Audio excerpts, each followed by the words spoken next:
everyone. I am here with Connie Thackaberry.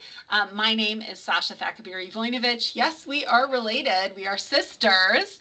And I've asked her to come talk to us about a few things. We're going to start with her management experience. So Connie has had a long career in many different sorts of environments, roles. And the thing we're looking to learn more about today is that early management part of your career, like when you were first a manager, when you were first supervising folks. If you can just start with a little background, what was the type of company, what was your context, and then we'll sort of get into some of the details. Sure. So I have been in the legal environment for most of my career. And my first management experience, very hands-on, was at a large law firm. And in that scenario, I was just a regular employee staff member, and they started needing people to be a supervisor on holidays. And no one wanted to work on holidays, and I did. And so I volunteered. And so really quickly, I just got a lot of kind of on the ground experience of what it was like to organize the workflow for our group. I think that my biggest takeaway from my first experience managing was how essential communication is. If you're new to doing a job, you're often kind of a little bit hesitant about how do I do this? So I kind of went with over communicating. So I would let people know what I was doing. I would let people know what the expectations were for working with me or working on a project when we had deadlines, and I would give reminders as necessary. Probably after a few years, I realized that in that early time period of managing others, I was probably a tad bit overzealous. I don't think I was truly a micromanager, but I might have been a little bit too concerned about the details. But I do think that throughout my career as a manager, I've really found that communication, having an open door policy, things like that have really helped along the way. Yeah. Yeah. So one of the things I love about that is, and this was true in my career as well, like I raised my hand for something nobody else wanted to do. I can't tell you the number of times that's opened an opportunity for me, like saying yes, even if it's right, so slightly, yeah, slightly out of your comfort zone, and being like, well, I can try that. So I think that because I had a colleague who was the assistant supervisor of the team, I thought, well, that can't be that hard. I probably could do it for a day. And because I was only doing it a day at a time at first, it was a really easy way to ease into it and then gradually get more experience and become an assistant supervisor myself. One of the other things that I really like touch on based on what you were saying is trying something out. Like you can try out in a safe environment a lot of times and not have to commit to being a full-time manager. So for me, that was great because I was thinking, I'm not sure if I would want to do this all the time. And then once I started doing it, I thought, oh, well, this really utilizes a lot of my skills. And I think I'm fairly decent at this. And this is a path I want to pursue, but I got a kind of low-key way to try it out. right. Right. Now, for a lot of folks, their first time supervisor or managerial experience is through a promotion, is through when they start with colleagues and then they apply for something, they get promoted. And in some cases, they are then managing folks who used to be their cohort or their colleagues. Was that your experience or was your experience different? So that was my experience, both at that and then at the next role I had. So I had another role where I went from being a legal assistant to a manager of an office staff. And so I had been sitting side by side as peers with this team for a year. And then all of a sudden I was the one who was promoted. I hadn't been there the longest, so that was also a little bit awkward. But I found that one of the things that really helped me in that was being extremely fair and open about decision-making process. So you can't give a privilege or something to one staff member and not make it available to everyone. You really have to be very fair and even across the board. In terms of if people ask for time off, you have to have a way of handling that. So either it's like the first person who asks or the person with the most seniority, but you have to stick to it. Because if you vary back and forth, or if you change it for your friend that you're really close to, then it really brings down the whole team. Everyone kind of notices that right away. The other thing I had to work hard on was establishing a different type of relationship with those people. So I was no longer going to lunch with those people or hanging out with them after work in terms of as a peer, right? And so I had to kind of, for a little while, kind of step away and have a little bit more distance.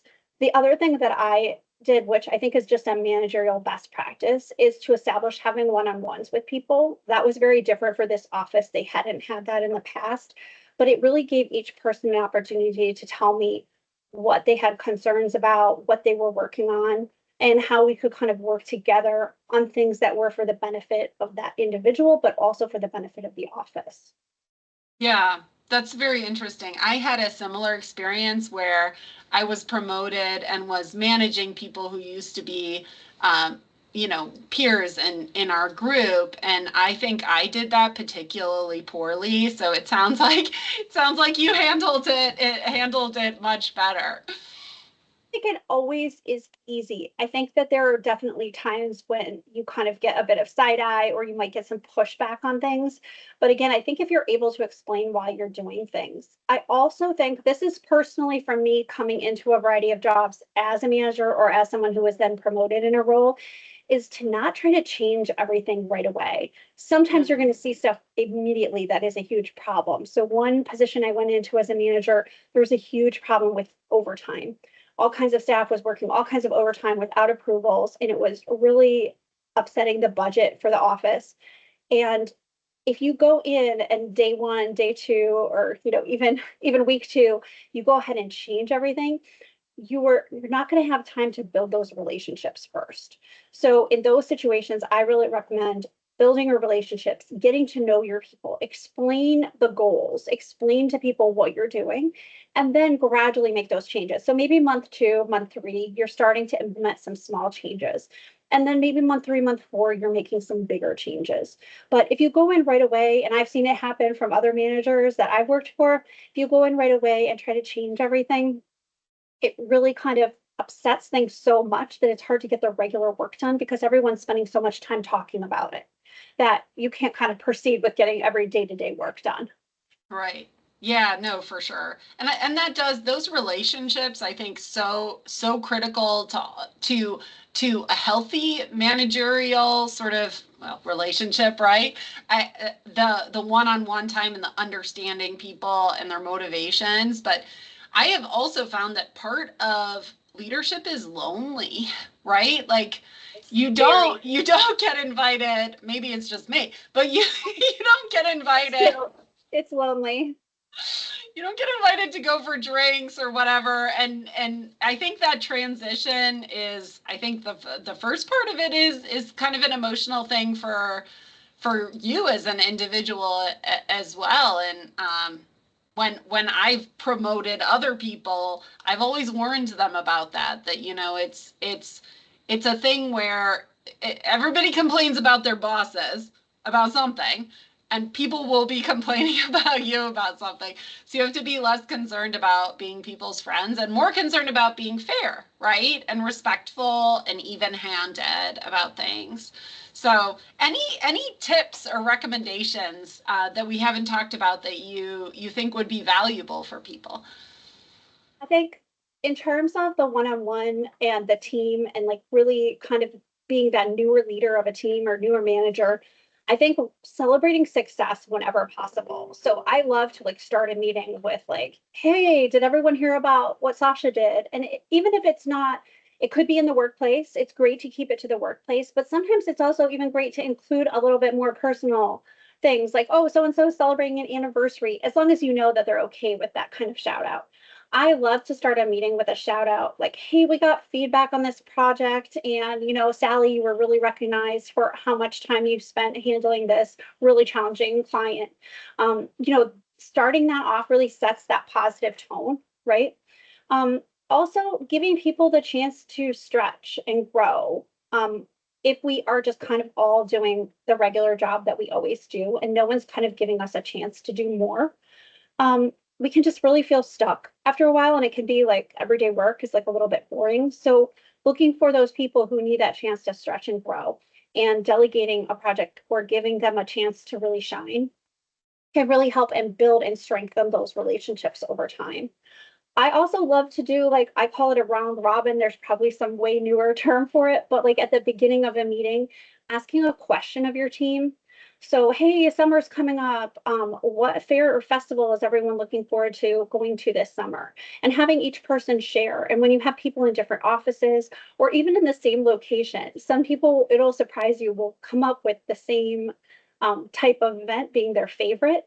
And then it creates like another bond. So you're constantly kind of building that team bond.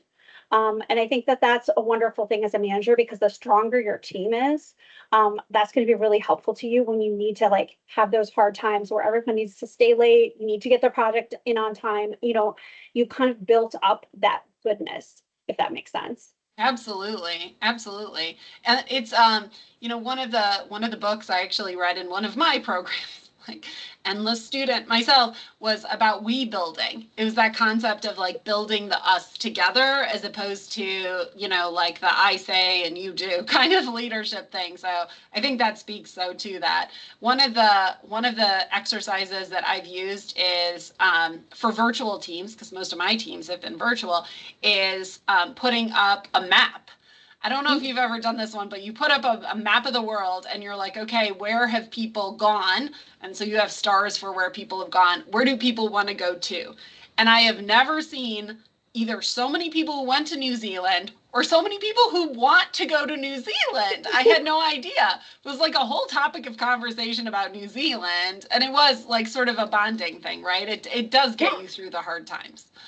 It does definitely. And then you have that experience to rely on, like, hey, we did this before, we can do this again. The other thing I'll say is kind of the flip side of that. I am definitely like a person who leads with positivity, but sometimes you're going to come across some bad behavior. And I had more than one situation where people were really kind of trying to push to see what would happen if they behaved in a manner that was unexpected for a law firm environment.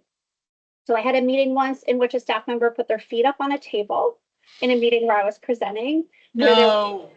They were like 8 tops, like round 8 tops. So it wasn't like it was a coffee table or something.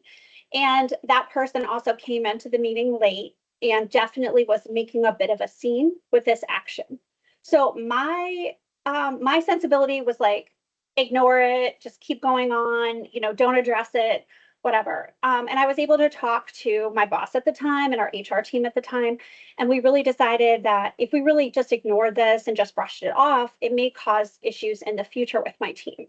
It also may cause issues because people would think, why is that person getting away with this behavior? So I will say on the other side is you have to call that out when you see things going wrong. You have to sit down with that person and say, why was this going on? Why did we do this? How can we remedy this in the future? This behavior is not appropriate for this environment. And whatever you're going through, we're here to help you through that. But really make it clear what is and is not acceptable at work. Because I think that if I had taken my initial thought was to kind of not react to that and just brush it off, I think that I probably would have ended up having management issues in the future. But because I took a stand and I was able to do so with the support of my boss and the HR team, we were able to say, this is not appropriate behavior for this situation whatsoever. And this is what we expect from you. And it was not a problem going forward, which I was really happy about. But I think that sometimes we have to, as managers, like make the more challenging choice. It's not the easy choice. 100%. And on that on that note, make the more challenging choice. We are going to wrap this. Thank you so much, Connie. I really appreciate your time for talking to us a little bit about your first management experiences and your advice for others. So I appreciate it. Thank you.